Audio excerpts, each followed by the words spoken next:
Les doy una cordial bienvenida a cada uno de los que hoy se da cita acá. Gracias por conectarse, gracias por ser puntuales, gracias por estar aquí a disposición de poder aprender un poco más de la Biblia. Estamos aquí en Conectados y queremos seguir estudiando acerca de la palabra del Señor. Así que saludo con mucho cariño a todos los que hoy se dan cita. Si ustedes gustan, sientan la libertad de poder activar sus cámaras, no necesariamente los micrófonos, pero sí las cámaras, para poder ir viéndonos y para que podamos compartir a través de este estudio que continúa en función a lo que vimos la clase anterior. Si ustedes gustan de buscar lápiz y papel, tengan la libertad también de hacerlo. Y si son de tener su Biblia en físico, por favor, vaya a buscarla. Aquellos que no tengan Biblia pueden comunicarse por interno con nosotros, pueden comunicarse con el amigo que te trajo, que te invitó, y podemos hacerte llegar una Biblia de regalo. Pero con un compromiso. Tienes que tratar de una u otra forma estudiarla, investigarla. Aunque tal vez de repente no se entienda tanto o no sea fácil comprender lo que hay ahí, que puedas buscar lo que Dios quiere enseñarte a través de su palabra. Gracias por estar acá. Gracias por apartar un ratito de su tarde para que juntos descubramos qué es lo que Dios nos quiere decir. No estamos en un lugar físico todos reunidos, pero estamos a través de esta plataforma y eso permite que estemos conectados, en una conexión vertical con Dios y también horizontal con aquel que está a nuestro lado o el que está al ladito aquí de la pantalla. Así que un saludo para todos ustedes y hoy vamos a comenzar. Vamos a comenzar. Y para comenzar, una de las cosas que vamos a hacer, como todas las clases, es orar. La oración es un elemento fundamental, lo vamos a estudiar también en otras clases. La oración es algo clave para que nosotros podamos entender la palabra de Dios. Muchas veces la Biblia, la gente dice que no se entiende, que nadie me la ha explicado, que cómo la voy a comprender, si es tan difícil. Puede ser, puede ser. Pero yo te aseguro que cuando tú pides y solicitas la bendición del Señor, es mucho más fácil comprender este libro, que para muchos es un libro secreto, pero yo te aseguro que hay cosas reveladas más allá de las que tú crees. Así que ahí donde tú estás, yo te voy a invitar a que puedas inclinar tu rostro si gustas, cerrar tus ojos o ponerte cómodo. Es solo elevar una plegaria, una oración a Dios para que Él nos guíe. Querido Padre, en este momento queremos invitarte a que tú nos acompañes.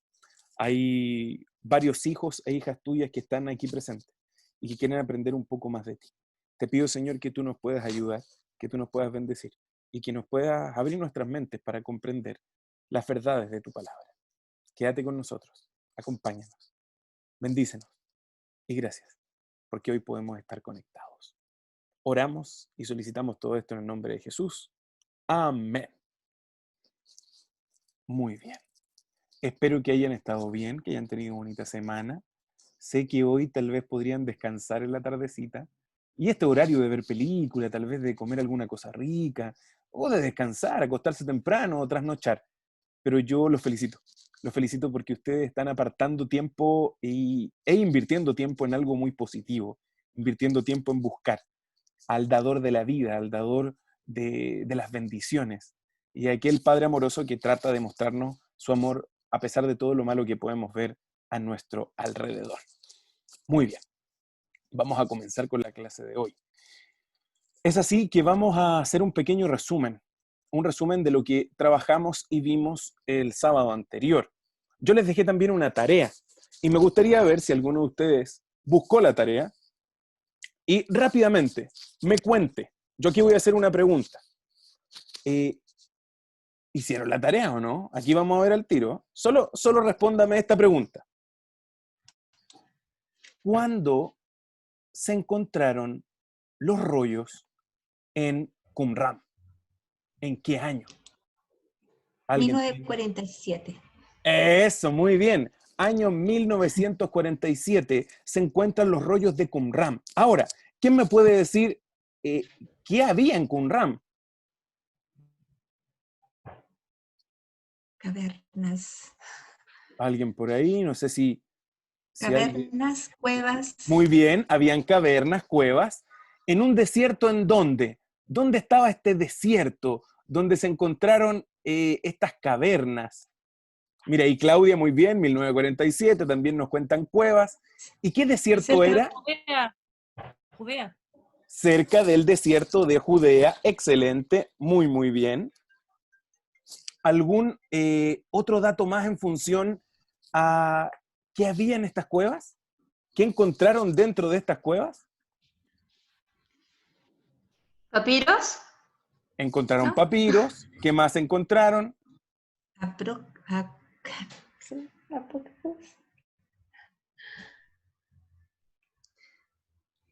Encontraron rollos, muy bien, encontraron manuscritos y que eran textos del Antiguo Testamento.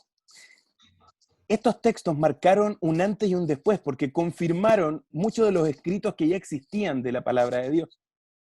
Por lo tanto, este es uno de los vestigios más importantes porque encontraron distintos manuscritos en varios idiomas, básicamente en hebreo y en arameo, y en un estado de conservación muy bueno. Y yo voy a hacer la última pregunta. ¿Quién encontró estas cuevas?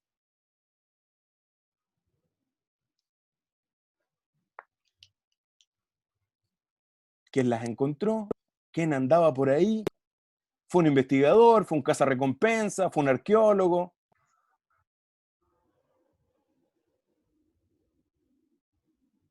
Fue un simple pastor beduino que tratando de buscar refugio encontró estas cuevas con el vestigio más grande de la arqueología bíblica. ¿Ok? Qumran marca un antes y un después, porque valida todos los textos bíblicos y el alto nivel de salinidad del clima hizo que aquí esto se mantuviese en un estado de muy buena conservación. Y ahí damos las gracias a Claudia, porque encontraron los escritos del libro de Isaías y esos estaban casi completos. Es el rollo que estaba, obviamente tenía ciertas fracciones de ciertas orillitas que faltaban, pero estaba en su totalidad. Así que los invito a que aquellos que no hicieron la tarea puedan estudiar un poquito de las cuevas de Qumran. Vean algún video, puedan estudiar, porque vieron, hay varias cuevas en este desierto del Valle de Judea, cerca de las costas occidentales del Mar Muerto, en la actual Cisjordania, Palestina, donde se encontraron estos vestigios de manuscritos que han marcado la historia del estudio de la Biblia. Muy bien, un resumen muy rápido.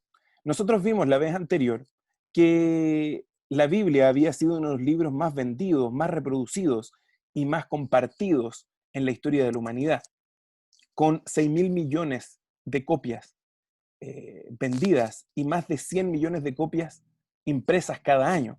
Por otro lado, vimos también que este libro está compuesto por 40 autores que escriben y que son de distintas clases sociales, de distintas culturas, de distintos grados de conocimiento. Por otra parte, se escribió en 3 continentes, en Europa, en Asia y en África. Y también vale considerar en 3 importantes idiomas. Entre ellos, ustedes saben que ahí estaba el arameo, teníamos también el griego y teníamos también el hebreo, que era esa lengua base con el cual se escribe el cuerpo completo de la escritura, siendo el Antiguo Testamento en su gran mayoría arameo y griego, y siendo el Nuevo Testamento en la gran mayoría de los textos en griego koiné. Hoy vamos a ver ciertos elementos importantes. Uno de ellos es que la Biblia es única en su supervivencia. ¿Qué quiere decir esto? Aunque el libro es muy antiguo y el Antiguo Testamento está compitiendo también con otras naciones que están escribiendo su literatura religiosa, tristemente, los escritos de las otras culturas no siempre prevalecen en el tiempo e incluso desaparecen, mientras que la Biblia se mantiene, se copia. Y hubieron distintos materiales de escritura que se utilizaron para que pudiese sobrevivir no solo a los intentos de destrucción de los escritos, sino también a la crítica, a la persecución y a la prohibición del texto. Como hablábamos en la clase anterior, muchos trataron de destruirla, muchos trataron de quemarla, muchos trataron de prohibir, pero hasta hoy el texto permanece y está latente. Y yo creo que en todas las casas hay alguna Biblia, no sé si puede estar abierta por ahí en el Salmo 23, 91, pero la Biblia ha demostrado que se cumple una de las palabras del profeta que dice que puede pasar muchas cosas, pero la palabra de Dios permanece para siempre. Yo en la clase anterior les hablé de algunos materiales de escritura, ¿ok? Y hoy yo quiero que podamos ver esos materiales de escritura. Ahora, pregunto, y aquí puedo abrir su micrófono o escribirme por el chat. Yo mencioné al menos 2 materiales de escritura. Y como esto es una clase, vamos a ver cómo está la atención de todos ustedes. ¿Qué materiales de escritura mencionamos en la clase anterior? El El papiro. papiro, Ya, papiro. ¿Qué otro más?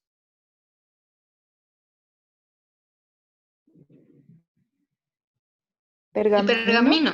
Muy bien, muy bien. Ahí Denise, también dijo Denise, pergamino, sí, papiro y pergamino. Hoy vamos a ver un poquito más en profundidad de qué se tratan estos materiales de escritura y que son los que permiten que la Biblia se mantenga en el tiempo. Como ustedes vieron en la clase anterior, aquí tenemos estas plantas de papiros, estas plantas acuáticas que estaban en la isla de Biblos, pero también crecían a las orillas del río Nilo. Eso hizo que los egipcios fueran los mayores productores de papiro. Es ahí que nosotros vemos, y van a ver ustedes en su pantalla, 2 palabras muy interesantes. Una escrita en latín y otra escrita en griego. Papyrus o papiros, ¿ok? Material de escritura de fibra vegetal, uno de los materiales más antiguos para poder escribir. Y en esa imagen ustedes van a poder ver cómo es la fibra vegetal, cómo es un papiro con posición de este papiro, esta fibra vegetal, de manera horizontal y de manera vertical. Aquí ustedes en 4 pasos muy básicos, esto es mucho más amplio, pueden ver cómo se trabajaba el papiro. El tallo se trataba de mantener en remoje durante unas semanas y después se cortaba en finas tiritas. Se ordenaba y se trataba de eliminar con un rodillo toda la savia y las sustancias líquidas que este papiro tenía. Y luego se trataba de ordenar como ustedes lo ven en esa imagen, de manera vertical y de manera horizontal. ¿Ok? La savia y todos los elementos que ahí eh, se extraían desde el mismo papiro, servía como una especie de adhesivo. Y para que el papiro pudiese ser de una calidad mayor y fuese más fácil la escritura, se frotaba suavemente con algún material duro. Podría ser una concha o una pieza de marfil o incluso con una piedra, y varios días se dejaba secar. Muchas veces se dejaba en una prensa y después de ese proceso ya estaba listo para el uso. Este fue uno de los materiales de escritura más importantes y uno de los más antiguos. E incluso aquí ustedes pueden ver un trocito del papiro Harris I. Este papiro tiene mucha historia, tiene mucha información, entre ellas religión, historia, parte de su cultura, parte de sus dinastías, y esto básicamente está en la dinastía número 20 de Ramsés IV y cuenta con 116 columnas y tiene un largo de 42 metros. Y las dataciones que hacen es de 4.500 años. O sea, uno de los papiros encontrados de mayor antigüedad. Y desde 1872 se encuentra en el Museo Británico. Así que si usted en algún momento va al Museo Británico, pida por favor ver alguna parte del papiro Harris y se acuerda de mí. Y ahí dice, no, Abraham, el pastor, nos contó que este es el papiro más antiguo. Y ahí la gente dice, oiga, usted es una persona muy preparada. Oiga, usted se maneja con todo esto de la arqueología y los papiros. Sí, algo sé, le va a decir usted. Así que tú ya tienes en tu consciente que este es el papiro más antiguo encontrado. Los egipcios son los mayores productores de papiro y tienen el monopolio del papiro. A pesar de que el papiro también se produce en la isla de Biblos, también los egipcios eran los que tenían gran parte del negocio. Ahora, aquí ustedes ven este pequeño fragmento. Este pequeño fragmento está en Manchester, en Reino Unido. ¿Y qué contiene este papiro? Este es el papiro más antiguo, pero de la Biblia, clasificado con una P y el número 52. Son solo fragmentos que están escritos en griego y que narran partes del Evangelio de Juan. Y la datación que se le hace es del 125 después de Cristo. O sea, los primeros siglos del cristianismo. Pensemos que el Nuevo Testamento se empieza a escribir desde 20 a 60 años después de Jesús. Por lo tanto, los primeros 2 siglos son siglos claves después de Cristo para la escritura de los manuscritos de la Biblia. Y mira, ese fragmento tan pequeñito, si tú te fijas, tiene que estar conservado con temperatura. Por eso, en la pantalla, en la esquina superior izquierda o derecha, no lo sé, pero ahí donde yo estoy viendo con mi flechita, no sé cómo ven ustedes mi pantalla, aparece un termómetro donde va a estar la temperatura y los niveles de humedad para poder conservar ese pequeño trozo de papiro que está escrito por los dos lados. Y ahí ustedes pueden tener una interpretación de los textos que ahí aparecen en griego koiné. Todo lo que está en rojo son las fracciones que sí están escritas en el texto. Y todo lo que está en azul son las adiciones que hacen para que el texto pueda tener sentido. Esta es una parte del escrito y aquí está la otra parte del escrito. Entonces está el adverso y el reverso y por ambos lados se puede escribir. Eso mostraba que este tipo de papiro era un papiro de muy buena calidad. ¿Ok? Ahora, la Biblia nos muestra que estos materiales de escritura nos ayudan a comprender que se puede secar la hierba, se puede marchitar la flor, pero que la palabra del Dios nuestro va a permanecer para siempre. Es por eso que los manuscritos y los materiales de escritura, que no siempre eran de la mejor conservación, nos ayudan a comprender cómo se cumple la palabra de Dios. Y este texto que ustedes ven ahí, en un material de escritura que hay que conservarlo con temperaturas especiales, establece parte del mensaje de Dios para la humanidad. Ahora, hay otro material de escritura que yo les mencioné en la clase anterior, que es el pergamino. Y ahí ustedes tienen dos palabritas en griego. Perdón, una palabrita en latín y otra palabrita en griego. Pergaminum y pergamine, latín y griego. El pergamino ya es diferente. Por eso ahí ustedes van a ver que es un material de escritura y ahí, miren, yo trato de hacerlo más didáctico para que usted esté atento a los dibujitos. Los dibujitos no están al azar. Si se fijó en el otro había una plantita. Aquí hay un animalito. ¿Por qué?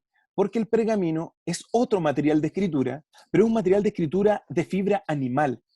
Es de cuero, literalmente de cuero. ¿Y de dónde viene esto de la palabra pergamino? Viene de Pérgamo, de la Acrópolis de Pérgamo. Esta Acrópolis, aproximadamente en el año 200 a.C., empieza a trabajar pieles de animales y empieza a producir en un nivel de calidad y de cantidad, o sea, ellos producen en masa pergaminos. Esto es un avance tecnológico. Es como cuando alguien ve que está saliendo el iPhone 11, el iPhone 12, y ya quiere dejar el iPhone 11 de lado. Y se lo compró hace un mes, pero ya salió el 12, así que yo tengo que tener el 12. Esto era igual. Si yo tenía papiro, no, yo ya no tengo que tener papiro. Yo ahora tengo que tener pergamino. Y el monopolio de los egipcios se transporta ahora al monopolio de Pérgamo. Y es verdad, si ustedes googlean o investigan, van a ver muchos más lugares donde se trabajaba pergamino y donde hay pergaminos más antiguos que el 200 a.C. Pero quienes producen de un nivel espectacular, o sea, los maestros del pergamino son los habitantes de la Acrópolis de Pérgamo. ¿Por qué era tan bueno este material de escritura? Porque este ayudaba a que hubiera mayor conservación y generalmente se ocupaban corderos, terneros o cabritos muy jóvenes. ¿Por qué? Porque los más viejos, su piel era un poco más dura y se formaba un cartílago que no permitía que el material se pudiese trabajar de manera más fácil.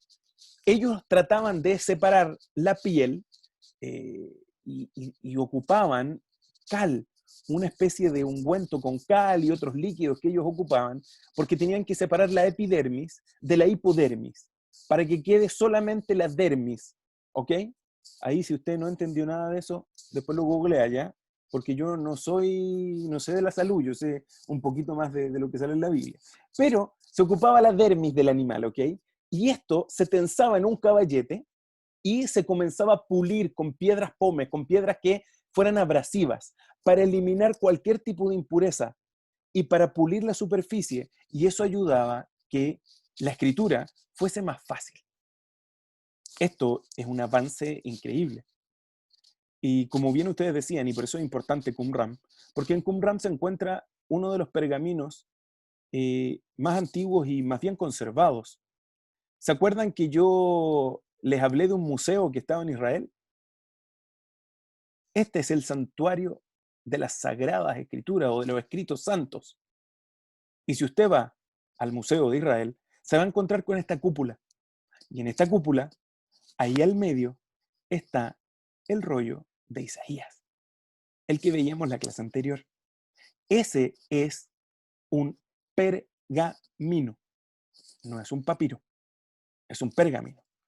Papiro de fibra vegetal, pergamino de fibra animal y de una mayor calidad y de mayor conservación. Y miren, este es uno de los últimos pergaminos que encontraron. Pero ¿cuál fue el problema de esto? Que este pergamino que encontraron, lo encontraron quemado. Y el que ustedes ven aquí, yo sé que ustedes pueden ver mi flechita, es el rollo del pergamino. Ese es el rollo. Ese pedazo feo como de palo, así que uno dice, ¿qué es esa cosa que está ahí? Mira. Eso es uno de los más antiguos pergaminos encontrados. Pero ¿por qué usted lo puede ver abierto? Porque la Biblia no es solo fe. La Biblia tiene mucha ciencia, tiene mucha disciplina, tiene mucha tecnología. Y cuando estos tipos vieron perdón si digo estos tipos, estos científicos, estos arqueólogos, estos eruditos, vieron esto, quisieron encontrar respuestas, quisieron saber cómo poder leerlo, y era imposible abrirlo. Era imposible tratar de hacer algo para, para leer, para poder leer qué había ahí. Pero miren lo interesante. Ellos con tecnología de punta logran escanear cada una de las capas de este pergamino quemado, y todo lo que está ahí escrito por ambos lados está de una calidad muy, muy buena. Ahí ustedes pueden ver en el estado en el que se conserva, y Michael Segal, que es el director de la Facultad de Filosofía y Religiones de la Universidad Hebrea de Jerusalén, él dice que gran parte del texto es tan legible o cercano a lo más legible como los ilesos manuscritos del Mar Muerto, o de fotos de alta resolución de ellos. Fíjense, esto está quemado, pero es un material de escritura que tenía alto nivel de resistencia. Y lo que logran ellos descifrar son 18 líneas del texto. Y en cada columna habían aproximadamente 35 líneas de largo. Y ahí se establecen algunos eruditos, plantean que esto puede ser del libro de Números, o del libro de Ezequiel, perdón, o del libro de Levíticos. Muy bien. ¿Qué nos dice la Biblia? ¿Qué nos muestra la palabra de Dios? La palabra de Dios nos muestra que la Biblia pasa a ser un libro que nos alumbra. Pero ¿cómo? ¿Cómo nos va a alumbrar si está quemado? Si ese fragmento de pergamino está quemado. Sí, pero eso queda al margen. Eso queda al margen, porque la Biblia declara abiertamente: tu palabra es una lámpara a mis pies y es una luz en mi camino. Así que sin importar el estado que el pergamino se encuentre, puede seguir iluminando, puede seguir enseñando, puede seguir dando luz. Otro material de escritura que yo quiero que podamos trabajar y que podamos ver hoy es uno de los más humildes, pero uno de los más resistentes y de los más utilizados, pero no para gran propagación de textos completos, que son las ostracas. ¿Ok? Aquí tienen dos palabras en griego: ostrakón y ostraca. Ostracón es el singular y ostraca es el plural. ¿Qué son las ostracas? Lo que usted ve ahí en pantalla son ostracas. Básicamente, las ostracas son pedazos de vasijas, de greda, que cuando se quiebran, se utilizan. O sea, nada se pierde. ¿Y para qué se utilizaban esto? Estos fragmentos rotos se ocupan para distintas cosas. La gran mayoría de las veces se escribía con tinta sobre ellos, y si tú no tenías tinta, podías gastarlos con algún punzón o con algo que tuviese filo y grababas sobre ellos. Se usaba para anotaciones de la vida diaria, para negocios, para recibos, para cartas, y también para vales de cobro. Si tú tenías alguna deuda, tú, por ejemplo, como se dice, pedías fiado, pedías a pagar posteriormente a crédito, ellos te anotaban ahí y te gastaban en un pedazo de ostraca y te ponían tu deuda. Y cuando tú pagabas, esa ostraca se quebraba. Pero es interesante notar que estas se conservan muy bien hasta el día de hoy. Estas resisten mucho más que los papiros y los pergaminos. Y habían muchas ostracas que por un lado tenían ciertas cuentas, tantos kilos de papa, madera, carbón, hilo, fruta, leche, pero por el otro lado habían textos bíblicos, promesas de la Biblia. Entonces no sé si algún hombre por ahí medio romántico quería dedicarle algo bonito a su mujer, rompía nomás un jarrón y le regalaba un texto bíblico a través de esta ostraca, que era un material de escritura, que era un material para poder dejar registro, pero obviamente no para poder generar gran cantidad de textos y de extensión como en los papiros y en los pergaminos. Aquí ustedes están viendo un tel, el que está ahí arribita, en la esquina superior derecha, donde yo estoy mostrándoles con el cursor. ¿Qué es un tel? En la arqueología, un tel es una acumulación de sedimentos donde hubo algún tipo de construcción. Muchas veces los tel están construidos sobre ciudades antiguas, ciudades que habían sido destruidas, ciudades que habían pasado por alguna guerra, por algún conflicto, y se llenaba esos espacios, se hacía una especie de relleno de sedimentos, y luego se construía una nueva ciudad. Muchas veces eso pasaba 2, 3, 4 veces. Y hay veces que las ciudades, para que nadie pudiese usurpar las tumbas de los antepasados, pensemos que en estas culturas de antiguo cercano oriente, habían tumbas debajo de las mismas casas o en rincones especiales de la casa. Para que no usurparan esas tumbas, se llenaba todo de tierra. Y 4 o 3 ciudades en distintas capas podían quedar escondidas. Este es un tel muy conocido. ¿Y por qué yo se los quiero mostrar? Porque esta era una ciudad ubicada en la región semiárida de Negev.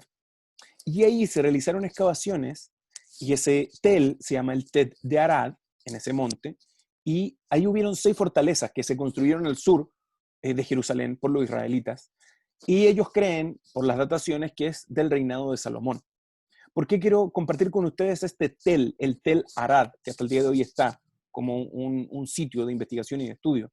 Porque ahí los arqueólogos desenterraron más de 200 ostracas de los tiempos bíblicos, con muchos nombres de personajes de la Biblia y con algunos eventos puntuales de las profecías que ellos estaban leyendo, e incluso de proverbios y salmos que eran parte de la sabiduría del pueblo.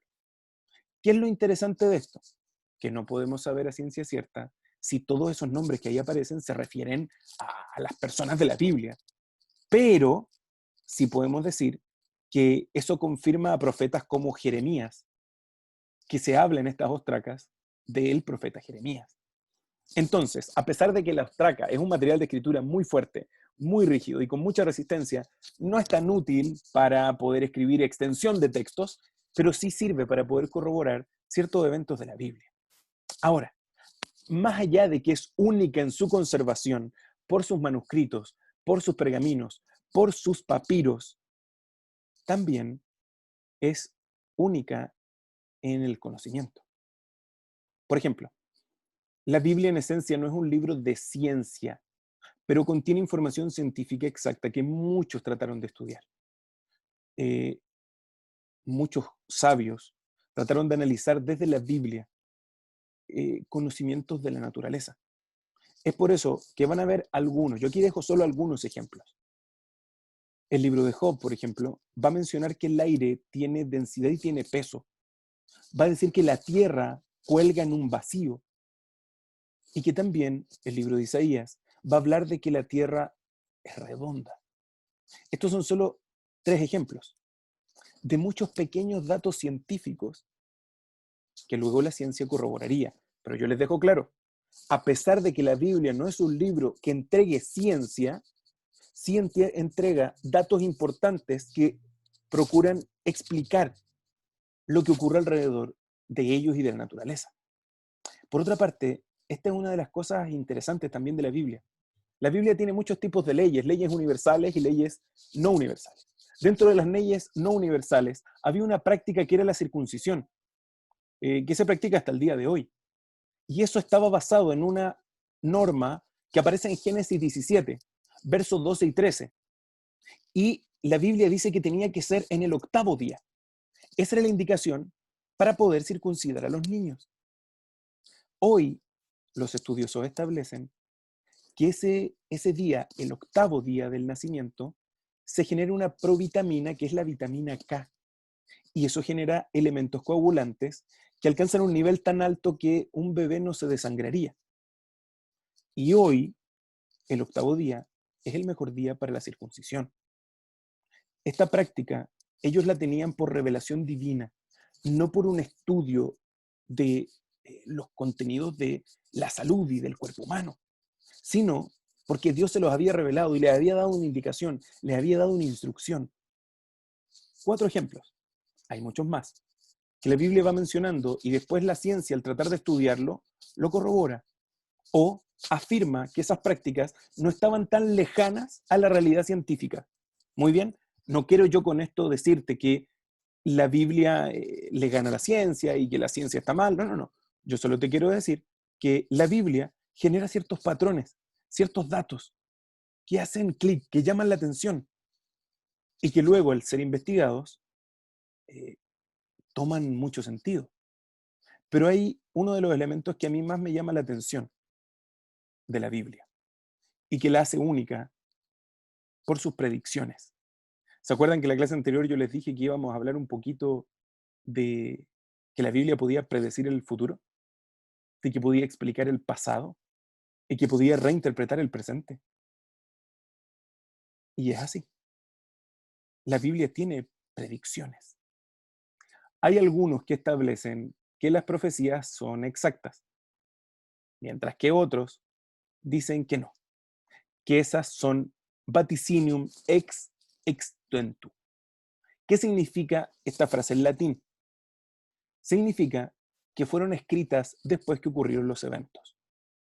Pero la datación de los manuscritos, por eso es importante todo esto que yo les hablé hoy, muestra que esos manuscritos fueron escritos antes de muchos de estos eventos. Para mí, todas estas predicciones futuras son una prueba muy clara y casi irrefutable de que detrás de la Biblia y de estos 40 autores, en estos 1600 años de escritura, en estos 3 continentes, en diversos materiales de escritura, en una conservación increíble a pesar de que muchos la quisieron destruir, hay alguien que está cuidando la escritura, hay alguien que está cuidando la Biblia, hay alguien que está detrás de los escritos. Yo hoy día quiero analizar 2 predicciones, solo 2, hay muchas más, y no quiero aburrirte con esto, porque esto tiene que ver con un poco de historia. Así que, perdón si voy rápido, pero si gustas, después, cuando quede el video, tú puedes revisarlo con más tiempo o escribirme por interno si necesitas más información de estas predicciones. ¿Ok? Una de las predicciones interesantes de la Biblia es la que aparece en el libro de Ezequiel, que es la destrucción de Tiro. Y el texto bíblico dice, así ha dicho Jehová el Señor, he aquí yo estoy contra ti, oh Tiro, y haré subir contra ti muchas naciones, como el mar hace subir sus olas, y demolerán sus muros de Tiro, y derribarán sus torres, y barreré de ella hasta el polvo, y la dejaré como una peña lisa. Robarán tus riquezas, arruinarán tus muros, y pondrán tus piedras, y tu madera, y tu polvo en medio de las aguas. ¿Ok? Esto se hizo una predicción, se dio, se entregó en el siglo VI antes de Cristo. ¿Ok? Y fíjense, Tiro fundó una ciudad en la costa, pero frente a esta existía una isla, y esta isla llegó a convertirse en un lugar predilecto para resistir a los ataques. Nabucodonosor, rey de Babilonia, sitia la isla por 13 años, y a pesar de que estuvo 13 años, nunca pudo someter a la isla. Nunca. No era posible. La forma como él trataba de sitiarla no era suficiente. Pero sin embargo, en el 333 a.C., siglo IV, Alejandro Magno sitia la isla, la cual obviamente no iba a aceptar que fuese atacada. No sé si ustedes entienden cómo son los sistemas de sitio. Los sistemas de sitio sirven para evitar las guerras, pero el sistema de sitio es muy cruel, porque controla tu ciudad, evita que la gente pueda entrar, evita que la gente pueda salir, no permite que tú puedas negociar, que tú puedas de alguna u otra forma entrar agua, entrar alimentos, sacar comercio. Y las ciudades iban muriendo de a poco. Pero Alejandro Magno, en el 333, coloca piedras, coloca madera en medio del mar y hace un terraplén, hace una especie de plataforma de puro relleno, por donde él hizo entrar al ejército. Y Tiro finalmente cayó, como Dios lo había dicho. Profecía del siglo VI, cumplida en el siglo IV. Nabucodonosor 13 años lo intentó y no lo logró, hasta que se cumple literalmente que se iban a ocupar las piedras y la madera y que iban a ser puestas sobre el agua para poder tomar la ciudad. Y si ustedes quieren buscarlo, para que vean, si a usted le gusta Wikipedia, hay algunos que no les gusta Wikipedia, pero si a usted le gusta Wikipedia, déle una miradita en Wikipedia. Y se va a encontrar que lo que yo le estoy diciendo no es invento mío, no es invento de la Biblia. Usted va a ver ahí cómo las guerras de Alejandro Magno logran sitiar Tiro de una de las maneras más increíbles de la estrategia militar. Pero esto el profeta Ezequiel ya lo había dicho antes. Otra de ellas es la predicción de la conquista de Babilonia y el decreto de Ciro de la reconstrucción. ¿Ok? Dios dice, yo Dios, el que despierta la palabra de su siervo y que cumple el consejo de sus mensajeros, que dice a las profundidades, sacaos y tus ríos haré secar, que dice de Tiro, es mi pastor y cumpliré todo lo que yo quiero. Al decir a Jerusalén, serás edificada y al templo será fundado. Esto está en el libro de Isaías, capítulo 44, verso 26 al 28, y capítulo 45, del 1 al 7. Profecía dada en el siglo VII, antes de Cristo. Ahora, ¿cuándo se cumple y cómo se cumple? Y el cumplimiento también es literal. Que es interesante que la predicción bíblica había sido dada 100 años antes que naciera Ciro, que naciera este emperador. Y se cumple a partir del año 539, antes de Cristo, en él, en Ciro el persa. Y Ciro logra conquistar Babilonia, y Babilonia es imposible de conquistar. Si vamos avanzando en los estudios, espero llegar algún día a poder conversar un poquito de Daniel. Babilonia era espectacular, era impresionante, era imposible entrar a Babilonia. Pero Ciro conquista Babilonia. Y se fijaron que la profecía de Isaías decía que se iba a secar el río. Miren estos estrategas, miren lo que hicieron. ¿Él qué hizo? Desvió las aguas del Éufrates hacia el noroeste, y cuando el nivel del agua bajó, los medo-persas entraron por una puerta del muro que daba al río. Y Babilonia fue conquistada. Y su primer año, los medos y los persas generan un decreto para que los judíos puedan volver a su tierra a reconstruir el templo, que había sido destruido por ese rey que gobernaba, que era Nabucodonosor. Otra profecía predicha y cumplida. 100 años de diferencia entre la predicción y el cumplimiento. Y se cumplen de manera literal. Y para muestra un botón, yo lo invito a que vaya a Wikipedia también. Y en Wikipedia usted va a encontrar esa misma profecía. Busque cómo se toma la ciudad de Babilonia en manos de Ciro. Pero otra de las profecías que yo quiero que podamos revisar, y con esto de ir ya concluyendo, son las profecías mesiánicas. Profecías que hablan del Mesías. Profecías que establecen que venía un Mesías y un Salvador, al que algunas personas lo conocen como Jesús, otros como el Cristo, otros como Jesús el Cristo, otros como el Hijo de Dios, otros como el Mesías prometido, el Salvador, el Libertador. Tiene muchas formas de poder ser adjetivado su nombre y su título. Pero las predicciones del Antiguo Testamento, que hablan acerca del Mesías, se cumplen en un personaje histórico que aparece en la Biblia y que también la historia lo menciona, que es Jesús de Nazaret. Y de manera tan específica que el mismo Jesús y Apolos, que es otro hombre que también estudia y analiza los escritos, usan estas profecías para demostrarle a los judíos que Jesús era el Mesías. Algunos eruditos dicen que hay 300 profecías que hablan del Mesías. Otros establecen que hay más de 700. Otros dicen, tratando de ser un poco más equilibrados, que hay 365 profecías mesiánicas. O sea, si tú quieres leer una profecía diaria, te vas a encontrar con una profecía diaria del Mesías. Pero yo quise ir un poquito más allá y buscar qué tan posible puede ser esto. Y me encontré con algo muy interesante. Me encontré con al menos Este es un cuadro mucho más grande. Yo solo saqué un pantallazo de un estudio donde se toman 12 profecías.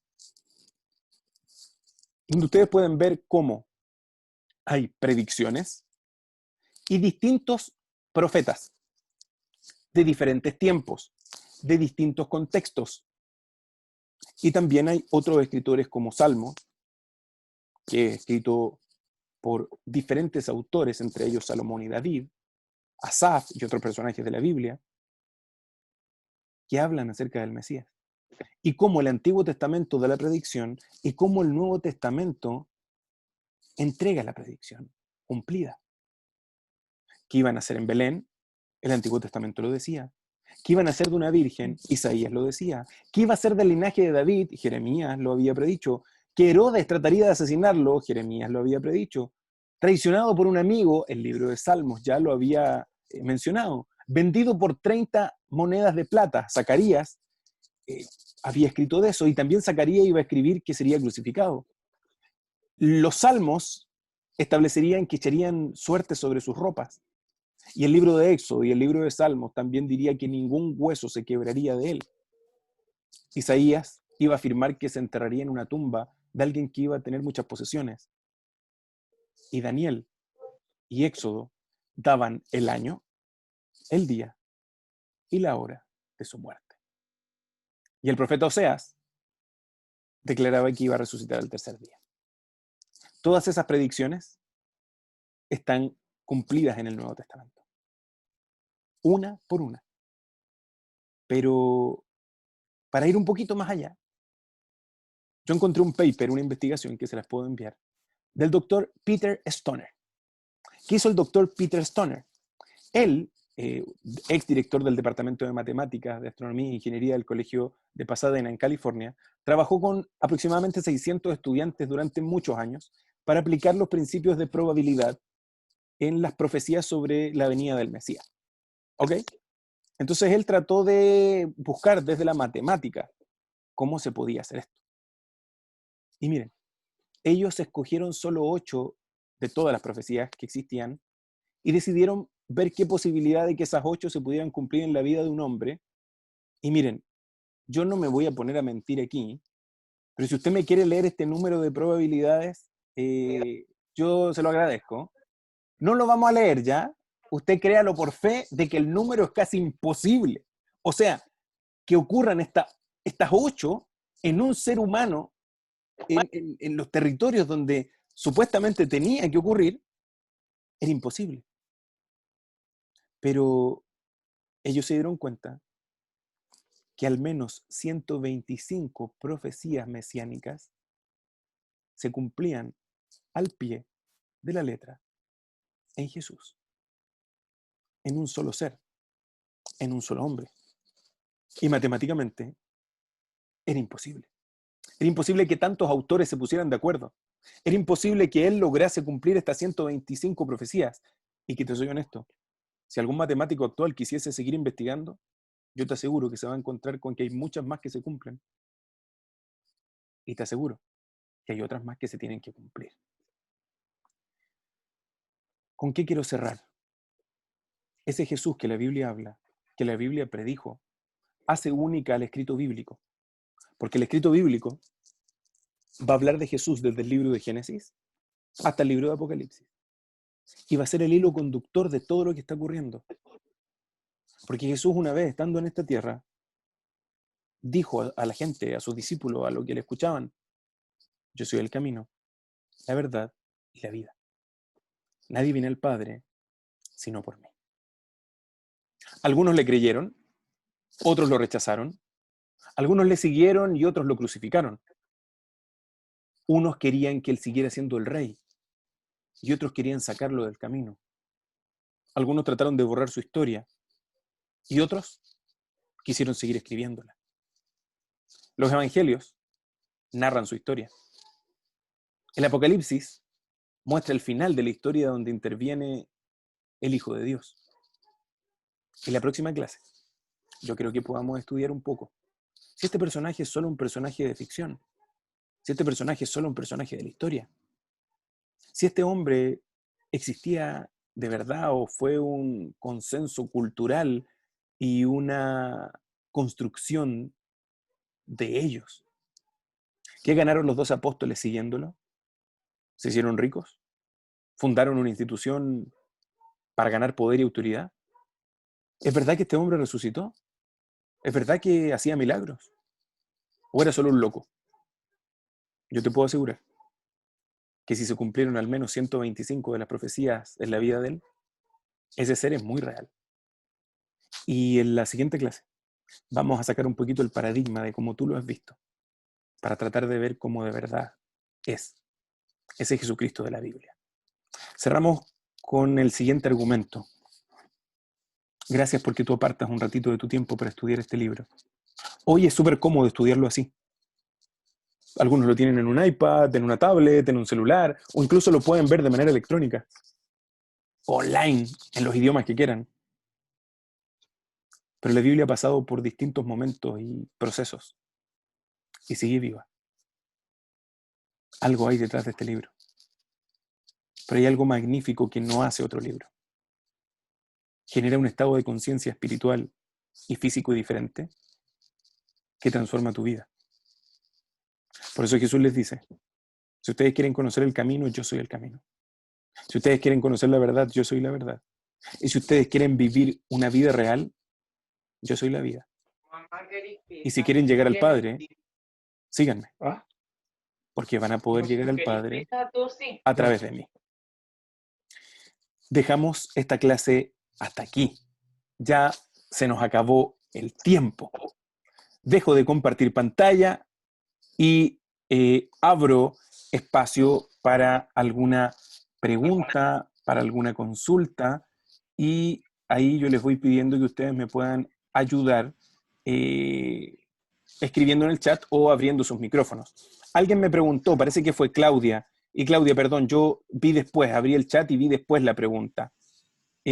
Cuando estamos hablando de este manuscrito que tenía diferentes capas y que estaba quemado, tú preguntaste de qué año era, qué antigüedad era.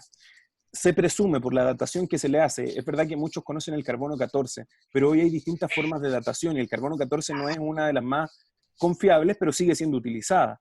Ese rollo pequeñito es del siglo, el siglo VIII antes de Cristo. ¿Ok? Y se descubrió en 1970 aproximadamente.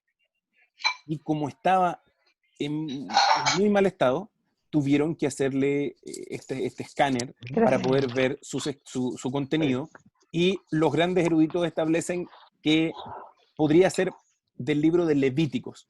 Yo había dicho que tal vez podía ser de números, porque algunos estaban en la discusión si eran textos de Levítico o de números, pero la gran mayoría se carga para la posición de que es del libro de Levíticos. Pero data del siglo VIII antes de Cristo.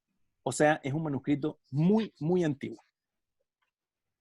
Este es el programa Rayo, el curso que te hará dominar el inglés en menos de 3 meses. Eso, en inglés en 3 meses.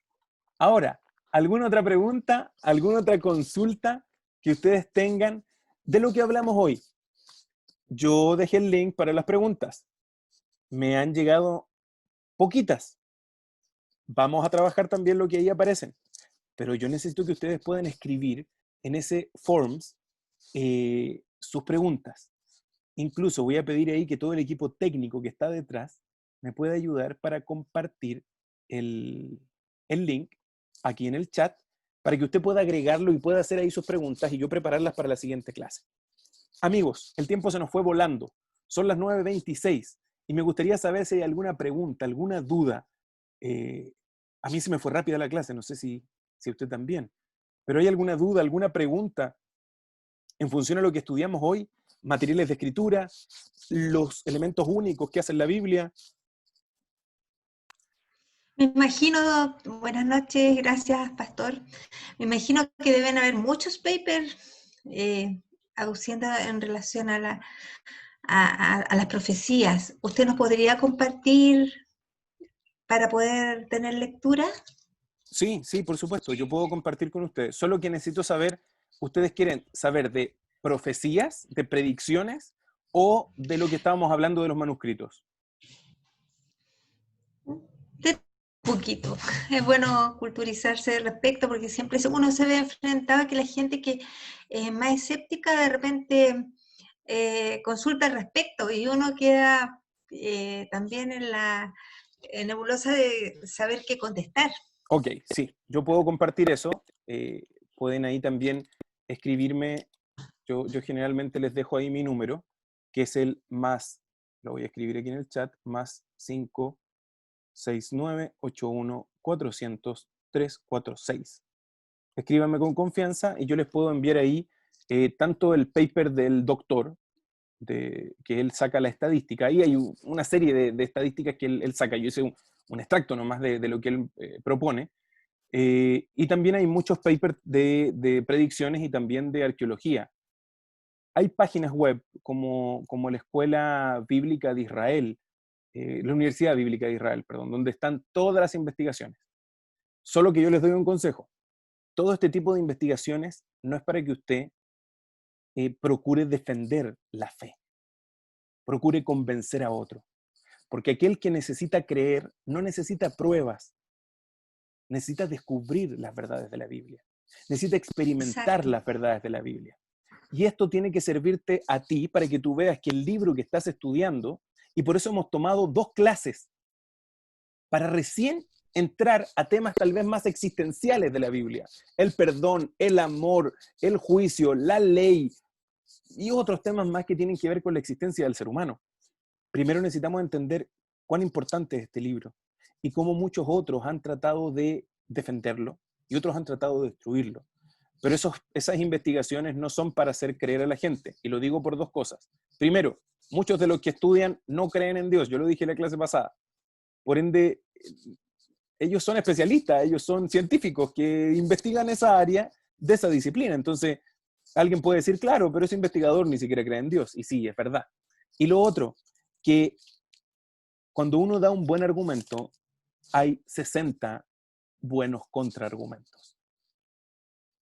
Y si usted se pone a luchar buscando argumentos y argumentos para convencer a otro, no sé si es Sí, sana es verdad. esa práctica. Pero si es para que uno pueda estudiar, pueda aprender y pueda tener una perspectiva, mi afán en esta clase es que ustedes vean que la Biblia tiene más disciplina científica de la que ustedes creen. Y hablo disciplina científica, no como una ciencia dura y comprobable, donde tú puedas repetir otra vez los eventos para ver si de verdad fueron reales, sino más bien que lo que gira en torno a la Biblia no es solo fe, la gente no cree solo por creer, sino que hay mucha investigación, hay gente que da su vida para tratar de comprender qué hay en un manuscrito, qué hay en un pergamino, qué hay en un papiro, qué hay en una ostraca, qué hay en ese rollito que estaba quemado. Y hay mucho avance tecnológico para descubrir lo que esos manuscritos dicen. Por eso yo les menciono estos argumentos. Nunca mi afán va a ser convencerlos, porque aquí el único elemento que a ti te puede ayudar a convencerte es la fe. Y la fe viene, bueno, ya después en otra clase lo vamos a hablar, viene de la palabra pistis en griego. Y pistis es un sustantivo de acción de la palabra pisteuo, que es el verbo creer. De ahí viene pistis, de ahí viene fe. Y no es solo creer sin ver, sino que es creer con muchos elementos que de repente nosotros no consideramos y que son fundamentales para poder alimentar nuestra fe. Por algo tú estás en esta clase, por algo tú te conectas, para poder encontrar respuestas tal vez a muchas preguntas que tú tienes, o a ciertos vacíos que hay en la vida.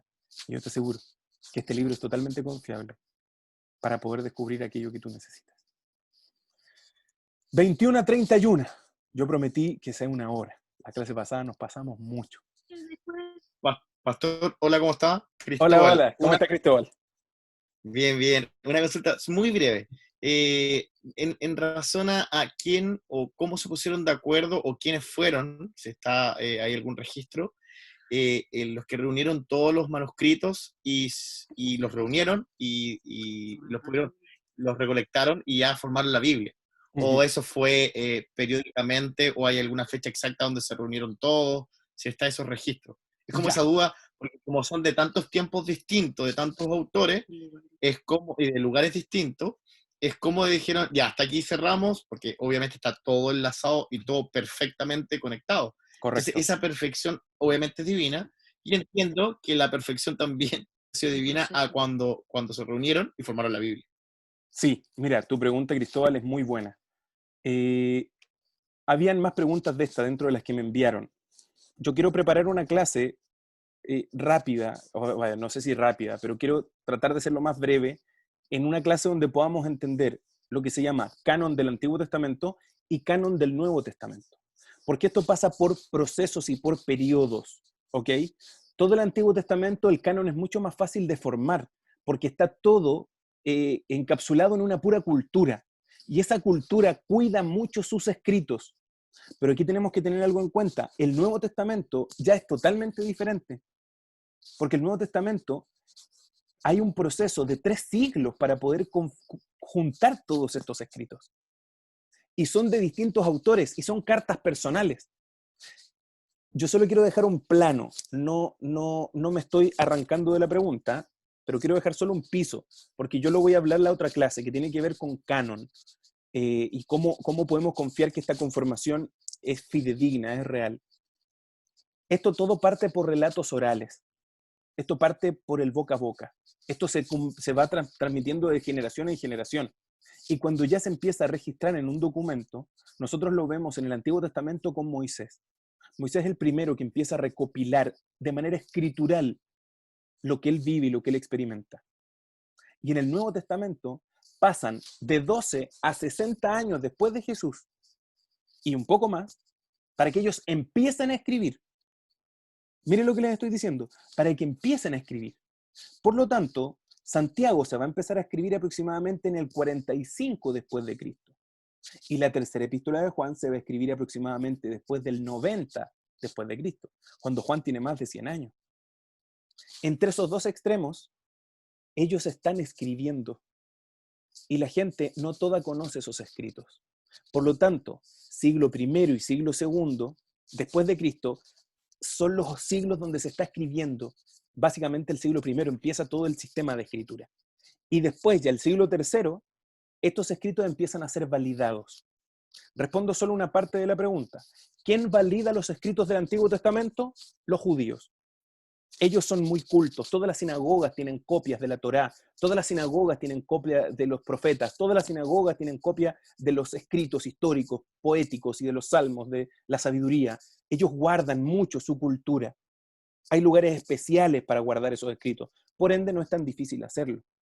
Y en el tiempo de Jesús, previo a él, o sea, Jesús ya tiene acceso a esto, existe algo que se llama la Septuaginta, que también la vamos a hablar en la otra clase, porque en la otra clase yo quiero que ustedes ya se preparen, porque vamos a hablar de canon bíblico y de versiones y tipos de Biblia.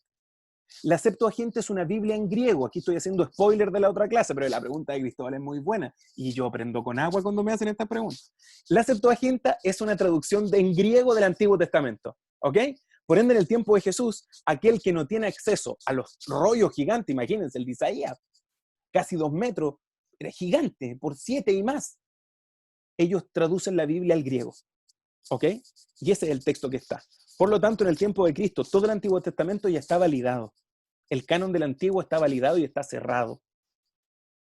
Luego, los judíos van a hacer otras cosas con esos escritos, como más de 613 normas y leyes para entender el Antiguo Testamento.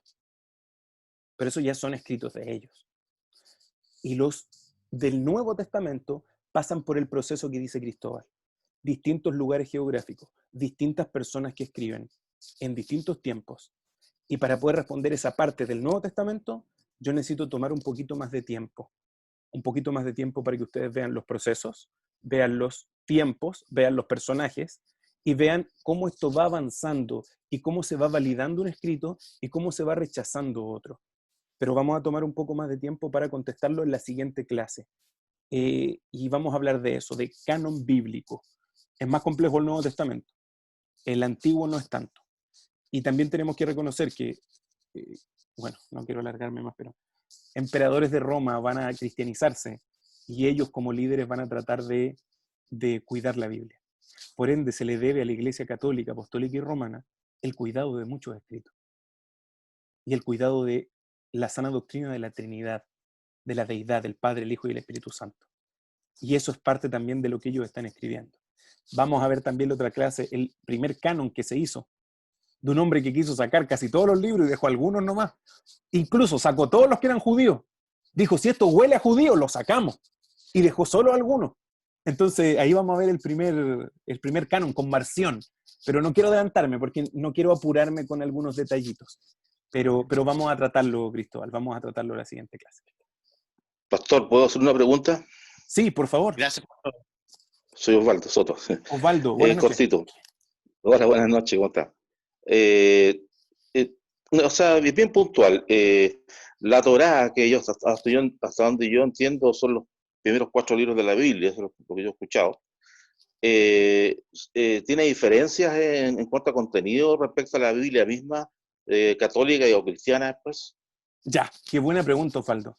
Yo en ese sentido soy muy directo, al mismo nivel que tú me haces la pregunta directa. No, Sí. no hay tanto cambio, porque la Torá conforma los primeros 5 libros. Génesis, Éxodo, Levítico, Número y Deuteronomio. 5 libros que desde la teología se establece que es Moisés, que él lo escribe, pero hoy muchos establecen que no, muchos dicen que no es Moisés. Pero la teología que nosotros estudiamos sí cree que Moisés es el autor de estos 5 libros. ¿Qué es lo interesante? Que como la Torá se copiaba mucho y se distribuyó mucho en un tiempo que se llamaba la diáspora, que es la dispersión de los judíos, habían escritos que ellos tenían que tratar de mantener al pie de la letra, por una norma que decía que no podían mover ni una jota ni una tilde de la ley. Y para ellos la Torá es la ley, los 5 libros. Y la vida del judío gira en torno a estos 5 libros. Ahí está la ley, la historia, el pasado, el presente, el futuro. Las preguntas de la vida están en la Torá. Por lo tanto, hay muchas cantidades de copias de la Torá. Y como después se tradujo al griego, también se trató de conservar lo mismo. Entonces, hoy, aquí hay todo un proceso, yo quiero ver si la otra clase lo podemos tratar mejor, de pasar del hebreo antiguo al hebreo de ellos, al griego koiné, y después al español, y después al latín, y al llegar hasta el día de hoy, hay variaciones, no te la puedo negar. Hay muchas variaciones, pero se trata de mantener lo más cercano posible, y cierro aquí la respuesta. Siempre en otro idioma al original va a cambiar mucho, siempre. Pero cuando uno revisa en hebreo, que están los textos ahí a disposición, no hay muchos cambios. Está muy bien conservado el texto de la Torá, muy bien conservado. Amigos, ¿alguna otra pregunta antes de finalizar? Antes de cerrar. Muy bien. Si no hay alguna pregunta, ahí está el Google Forms para que me hagan preguntas por interno. Si quieren pueden dejarlo ahí en anónimo, si no pueden poner su nombre, y ahí está mi número si ustedes me quieren escribir. Vamos a cerrar aquí la clase de hoy con una oración. Gracias por su atención, gracias por su respeto, gracias por su cariño. Espero haya disfrutado de hoy, y la próxima clase nos vamos con canon, versiones de la Biblia y cómo la Biblia llegó hasta hoy, hasta las manos de nosotros. Oramos. ¿Les parece si oramos para cerrar? Muy bien, oremos al Señor. Padre nuestro y Señor, gracias. Gracias porque tú permites que tus hijos puedan conectarse. Gracias porque aquí hay un grupo importante de tus hijos, Señor, que ha querido darse cita para buscar respuestas. Te pido, Señor, que tú los puedas ayudar a ir investigando cada día más y darse cuenta que este libro, que está escrito en distintos materiales, mira, Señor, hoy vimos muchos materiales de escritura que corroboran y que muestran que este libro es real. También vimos que es único por su contenido científico, a pesar de que no es un libro de ciencia. Es único también porque ha sobrevivido al tiempo y a los ataques y a la persecución y a aquellos que han querido destruirlo.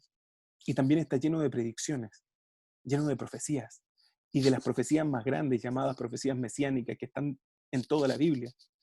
Por ende, ese Jesús que la Biblia menciona no es un ser ficticio, es un ser real, y que yo puedo asegurar que hoy está vivo y que existe y nos escucha y está a disposición de ayudarnos. Señor bendito, te pido que tú puedas quedarte con nosotros, nos puedas ayudar y puedas bendecir, Señor, nuestras vidas. Quédate con cada uno de nuestros amigos y amigas que esté aquí presente. Manifiéstate en sus vidas, No sé si en un sueño, no sé si en una canción, no sé si en algún otro mensaje, o ellos van a abrir la Biblia y tú le vas a hablar, pero yo estoy seguro que tú los vas a impresionar de alguna u otra manera. Gracias por todo lo que tú nos diste. Y también te pido una bendición especial para nuestros amigos y amigas que van a ver este video, este estudio grabado, o van a escuchar el audio de lo que hoy estudiamos, que también para ellos sea una bendición. Gracias por todo lo que nos das. Dejamos nuestras vidas y nuestra familia en tus manos de amor y oramos y pedimos todo esto en el nombre de Jesús. Amén.